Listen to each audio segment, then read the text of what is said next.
Muri seiko muri Zimbabwe hamani shamwari kumativi mana enyika kwamungave muri muzuva ranhasi anova iye 2 February 2026 apo muri Zimbabwe tichitarisa pamwe chete nekuongorora kuti chiiko chiri kutora nzvimbo munyika yedu yeZimbabwe pamwe chetewo nedzimwe nyika dzakatikomberedza. So kana kari kekutanga muri Zimbabwe kusvika panapa paZimstream TV, just like, subscribe, then turn on the bell so that you never miss any video, so that you never miss any update. Muri Zimbabwe muzuva ranhasi panguva ino takubatirai update maringe nechiitiko chiri pano.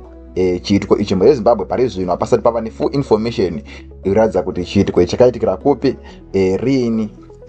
Information iyo haisati yavo pari zvino, but kana tichinge taiona tichazodzoka nayo. Video riri panapa muri Zimbabwe, mavideo akada seaya haabvumirwi kuposta paYouTube. So zvatinoita muri Zimbabwe tichangoskipa like this. Mudzimai uyu wamuri kuona akapfeka white uyu anga achirwisana nemurume wake ane hembe ine mabox iyo. So apa muri Zimbabwe murume uyu anga achingorohwa zvake but anga asingadzoreri. Murume uyu anga achirohwa but anga achiratidza kuti akadhakwa murume uyu achinzi hure buda mushopi mevanhu. So murume uyu ati arohwa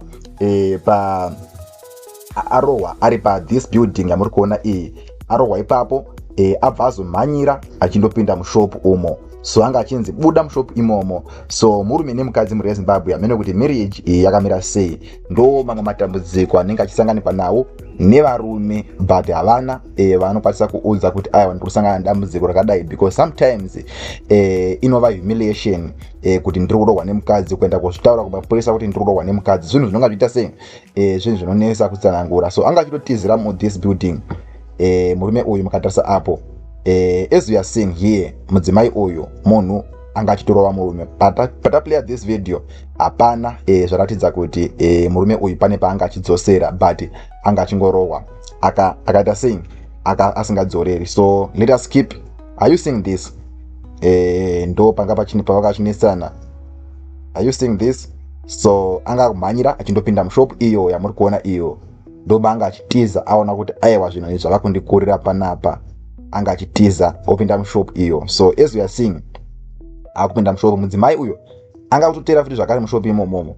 Paapinda mushopu zvikanzi aiwa buda mushopu iyoyo, but murume uyu anga achidedzera mashoko ekuti hure remukadzi, ndo zvanga achitaura uri hure remukadzi. So paanzi uri hure remukadzi, mukadzi akati regedzai tikupindire mushopu imomo. So as we are seeing mudzimai uyo azomboramwa akati ndakuita sei, ndakuenda apa. Anga akuenda apo murume apinda mushopu, anga akuti ndakuenda zvangu, asiya murume atizira mushopu. Paanga akuenda muri Zimbabwe murume anoratidza kuti azotevera. So are you seeing, ati akuenda kumberuko, mukadzi uyo akutodzoka zvake, murume abva atera abva atanga kumutuka. Murume anga achitukawo ipapapo, murume anga achitukawo, isaidhi rake ranga riri wrong kuti anga achitukawo mukadzi kuti hure, but iye mukadzi kuzorovawo murume, izvo zvaka zvisina kunaka. So are you seeing, as you are seeing vasodzoka futi zvakare apo. Mukadzi uyu anga akudzoka ati aiwa ndakuti ndakuenda wobva wanditeera, zvakamira sei. So as you are seeing tokuedza kuskipa because hatiplay video rakaita seiri. Are you seeing, muoko panga akamupoinda kunzi wakanga achiti aiwa buda panze apa, ndo zvanga achitaura padzati video akachiti buda panze apa. Asi are you seeing kuti murume uyu ari kutoedza kuvhika, ari kutoedza kuzvidzivirira kamurume uyu. So matambudziko akaita seaya vanhu vazhinji varume vane mamwe mastatement anoti iwo men are dying in silent. Imagine marrying a woman like this who is humiliating you in public, achikuhumiliata like this. Imagine ndioneke nokadzi vakada zvanzi buda panze apa, ndo pakakapoinda muoko uyu. So are you seeing, zvainzi buda panze. So are you seeing, murume wanga azota seungesaita sei, murume anga akutizira kumberi uko mushopu mevanhu ndo mavanga achiitira zvinhu zvavo izvozvo pane vanhu, pakazara vanhu. Murume uyu anga kutotizira kumberi uko, mukadzi akati regedzai titere.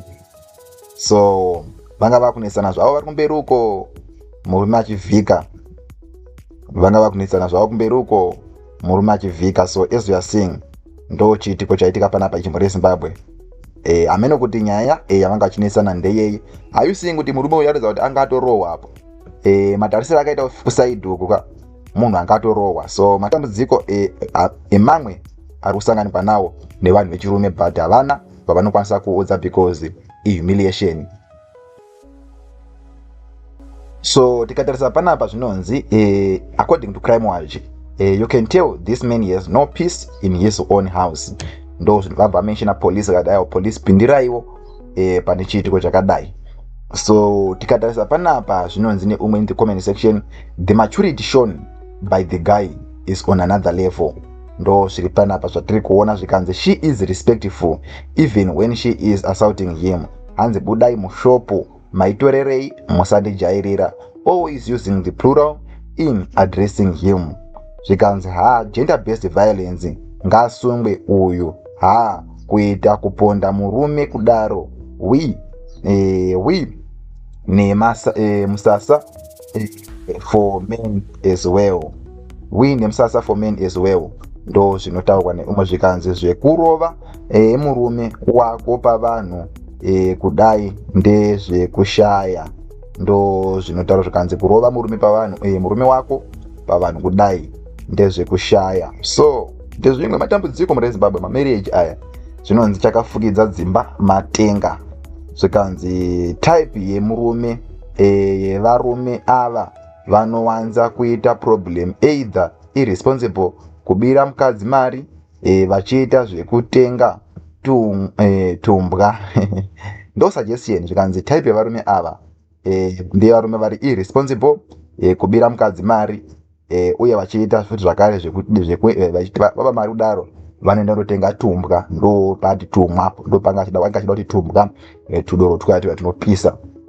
Vanhu vanenge vachipa muono wavo, but murumewo azororwa papublic izvo zvinoonaka. So inogona kuva iri weakness yake, but apa hapana zvisi kutsanangura izvozvo. Zvikanzi crime in action mawandi. So ndo macomments ari pano. Most of the time murezimbabwe kana panenge pachiitika nyaya dzakadai, vanhu vazhinji magender based violence haitarisirwi kumurume. So kazhinji kacho even murume akaenda kundoripota nyaya yakadai, kuti ida kutorwa serious kuti wewe wanga uchirohwa nemukadzi, mukadzi akarohwa for no reason, kana mukadzi akarohwa even for tangible reasons inoita nyaya, asi murume wakarohwa for tangible reasons anenge ari panguva yakaoma. So zvinonzi men are dying in silence. Mukadzi akaroverwa for tangible reasons inonzwisisika nyaya iyoyo kumapurisa, but murume wakaroverwa for tangible reasons nyaya dzakadaro dzinenge dzichinetsa. Zvinozi murume wautarisirwa kurohwa nemukadzi. So amene kuti nyaya iyi yakamira sei murezimbabwe, yakaitikira kupi? Kana pazova nefull information concerning this development chazenge tichira chizokuudzai, but nyaya iyi ndo pamire. Motaura zvamunofunga mu comment section kuti nyaya iyi munoiona sei. Until we meet again, and for now is bye.